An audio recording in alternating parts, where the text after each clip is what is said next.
Bonjour chers élèves, je suis Benta Ibrahimina, je serai votre professeur de français pendant la séquence 2 du projet 3. Aujourd'hui, je vais vous présenter une séance de compréhension de l'écrit. Le titre du document, c'est « Par qui la nourriture est-elle gaspillée ?»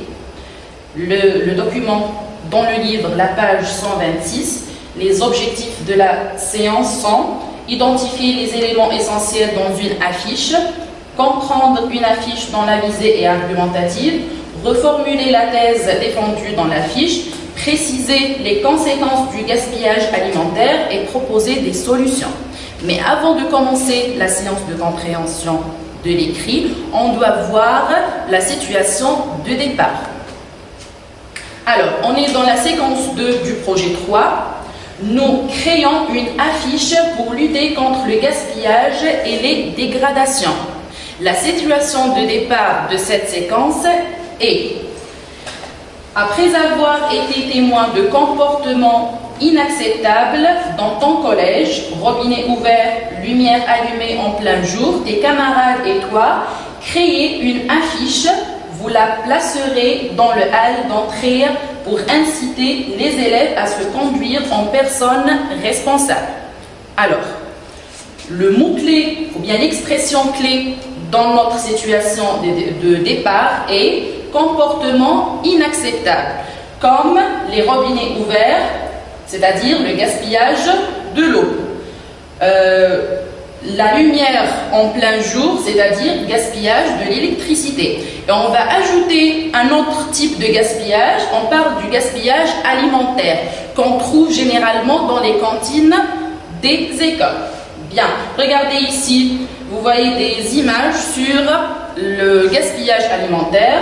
On voit des aliments jetés dans les poubelles, des aliments qu'on peut encore consommer, qui sont jetés à la poubelle, des fruits et des légumes, des pains de baguette jetés. Alors, pour faire face à ce phénomène-là, on va créer une affiche pour inciter, pour convaincre nos camarades à réduire la consommation ou bien à réduire le gaspillage alimentaire. Avant cela, on doit expliquer un autre mot-clé dans la situation de départ. On parle de affiche. Vous allez créer une affiche. Mais qu'est-ce qu'une affiche? Une affiche, ça vient du verbe afficher, c'est-à-dire placarder ou bien coller sur un mur, comme vous voyez dans l'image. Coller sur un mur, c'est-à-dire on va la coller, on va l'afficher pour que les gens puissent la voir. Bien. Alors, l'affiche, c'est un excellent objet de communication. Pourquoi? Parce que avec l'affiche, on peut passer un message par un texte simplifié et une image amusante. Comme vous voyez ici les exemples de deux affiches. Vous voyez, on a des dessins, on a des images amusantes avec un petit texte qui passe l'idée principale de l'affiche. On passe maintenant à l'identification du document, page 126. Vous avez une affiche plus un texte. Donc, on va analyser et comprendre ensemble ce document-là. Commençons par le titre et la source de ce document. Alors, le titre est « Par qui la nourriture est-elle gaspillée ?» Alors, regardez le titre ici. Il s'agit d'une question. Donc, le type de la phrase, il s'agit d'une phrase interrogative. C'est-à-dire, on va trouver la réponse à cette question dans notre document. La source de ce document est Organisation des Nations Unies, Alimentation et Agriculture. Bien, d'après le titre et la source que vous avez, quel est le thème abordé dans l'affiche ou bien dans le document en général? Est-ce qu'on parle du gaspillage de l'eau, gaspillage de la nourriture ou bien gaspillage de l'électricité? On va choisir la bonne réponse. Alors, le document qu'on a, d'après son titre et la source, le thème abordé dans la fiche est le gaspillage alimentaire. le gaspillage alimentaire. Bien, on passe maintenant à la compréhension globale du document, c'est-à-dire la fiche plus le texte. Commençons tout d'abord par la fiche. Regardez ici, vous avez une affiche sur votre manuel, la page 126. Donc, pour l'analyser, on vous propose ces questions-là. Commençons tout d'abord par la première phrase. Pourquoi a-t-on écrit cette question en gras? Regardez, la première phrase, elle est écrite en gras par rapport au reste. Pourquoi, à votre avis? Pourquoi a-t-on donné des pourcentages? À quoi ça sert les pourcentages? Aussi, on a donné des dessins. À quoi servent ces dessins? Pourquoi utilise-t-on plusieurs couleurs? Pourquoi dans les affiches on utilise beaucoup de couleurs?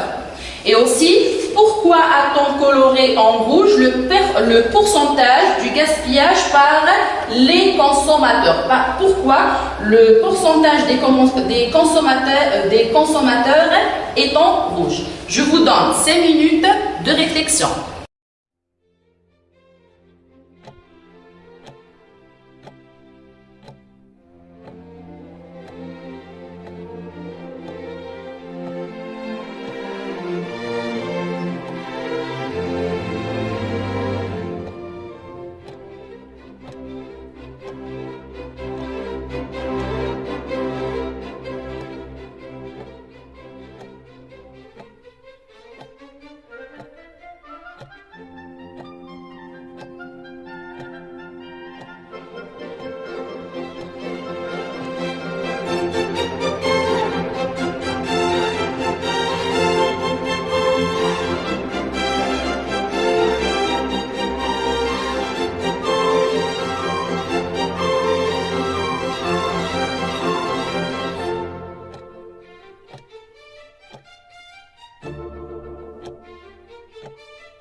On voit ensemble les réponses à ces questions.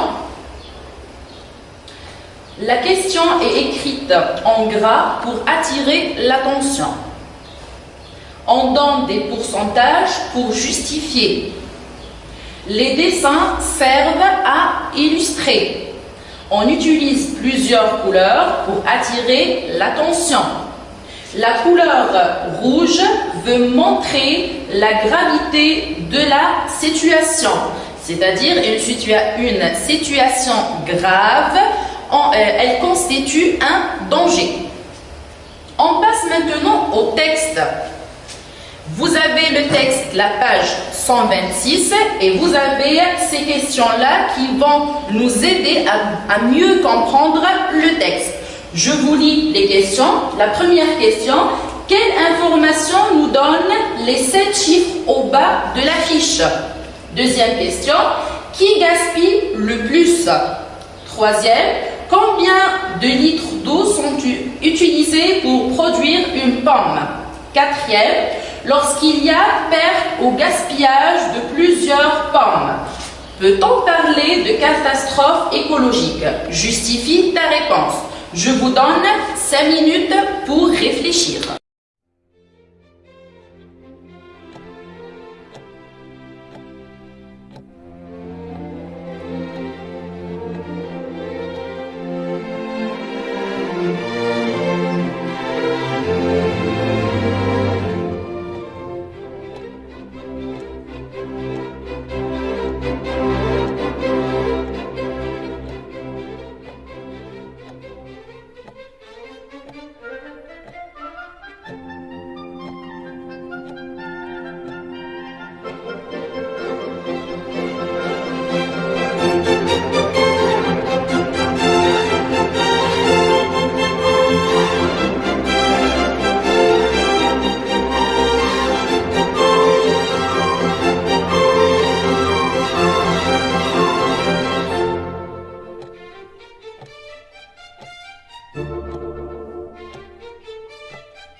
maintenant aux réponses. La réponse à la première question. Quelles informations nous donnent les 7 chiffres au bas de la fiche? Les informations que nous donnent les 7 chiffres au bas de la fiche sont le pourcentage du gaspillage des produits alimentaires et les responsables de ce gaspillage. Deuxième question, qui gaspille le plus? D'après la fiche, ce sont les consommateurs à la maison qui gaspillent le plus. Troisième question, combien de litres d'eau sont utilisés pour produire une pomme? Pour produire une pomme, on utilise 70 litres d'eau. Regardez le chiffre. Quatrième question, lorsqu'il y a perte ou gaspillage de plusieurs pommes, peut-on parler de catastrophe écologique? Justifie ta réponse. Oui, on parle d'une catastrophe écologique. La justification, lorsqu'il y a perte ou gaspillage de plusieurs pommes, on parle de catastrophe écologique car de grandes quantités d'eau vont être gâchées. Maintenant, on passe à la compréhension globale. Je vous propose une activité de vrai ou faux. Donc, vous allez relire le texte et puis vous allez répondre par vrai ou faux. La première phrase, ce sont les restaurants et les hôtels qui gaspillent le plus. La plupart des consommateurs sont éco-responsables. Éco-responsables. Une grande quantité d'aliments est jetée au lieu d'être consommée. Je vous donne 5 minutes pour réfléchir et pour répondre.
On passe aux réponses de cette activité. La première phrase, ce sont les restaurants et les hôtels qui gaspillent le plus. C'est faux. D'après la fiche, ce sont les consommateurs à la maison qui gaspillent le plus avec un pourcentage de 47%. La plupart des consommateurs sont éco-responsables. Ici, le mot éco-responsable veut dire un citoyen responsable. J'attire votre attention de voir ce mot-là. Éco-responsable est composé de 2 mots. On l'appelle un mot composé. Il se compose d'éco, ça vient d'écologie, plus responsable. Donc, la plupart des consommateurs sont éco-responsables. C'est faux. Ils ne sont pas éco-responsables parce qu'ils gaspillent les aliments. Troisième phrase, une grande quantité d'aliments est jetée au lieu d'être consommée. C'est vrai. Et c'est ce qu'on appelle le gaspillage alimentaire. On passe maintenant à la deuxième activité. Relie la fiche et le texte, puis complète le tableau suivant. Vous avez un tableau, vous allez lire la fiche et le texte, puis le remplir. Cause principale du gaspillage, conséquences du gaspillage. Je vous donne 5 minutes pour réfléchir.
La correction de l'activité, d'après la fiche et le texte, les causes principales du gaspillage des produits alimentaires, les produits ne sont pas vendus, les produits sont jetés par les consommateurs.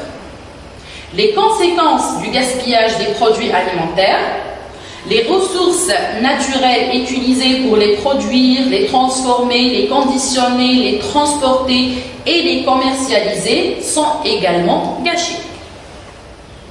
On passe maintenant à la troisième activité. Repère les mots appartenant au champ lexical de la consommation. Donc vous allez relire la fiche et le texte pour repérer les mots du champ lexical de consommation. Je vous donne 5 minutes pour faire l'activité.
Les mots appartenant au champ lexical de la consommation sont La nourriture, gaspillage, aliments, restaurants, hôtels, les ressources naturelles, commercialisées, pommes, eau. On passe maintenant à la quatrième activité. Relis l'affiche et le texte une dernière fois, puis complète le tableau. Donc, vous allez relire l'affiche et le texte, puis vous allez remplir ce tableau. Vous allez former la thèse, la justification et le but de l'affiche. Je vous donne 10 minutes pour faire l'activité.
Voici la thèse défendue.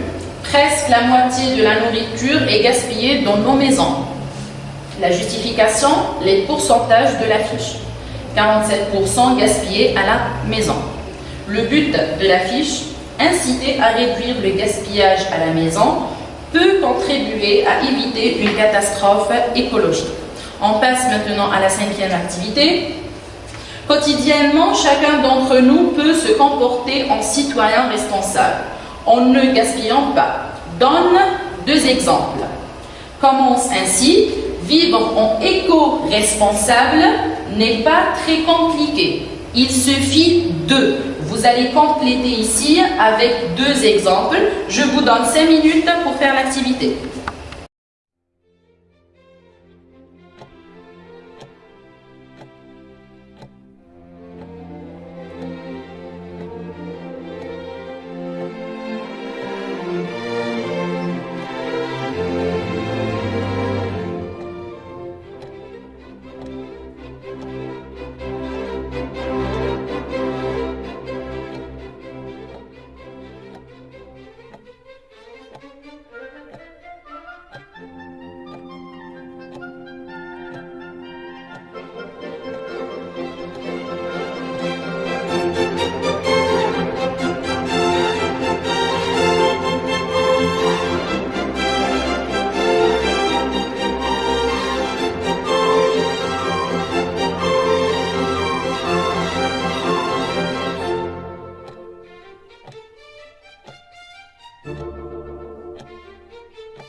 propose deux exemples. Vivre en éco-responsable n'est pas très compliqué. Il suffit, d'une part, d'encourager nos parents à acheter des aliments strictement nécessaires à la consommation familiale. D'autre part, de finir le contenu de nos assiettes pour ne rien jeter dans les poubelles. On passe maintenant à la 7e activité. Complète le passage suivant avec les mots explicatifs, une affiche, le gaspillage, argumentatif et convaincre. Je vous donne 5 minutes pour faire l'activité.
On passe à la correction de l'activité.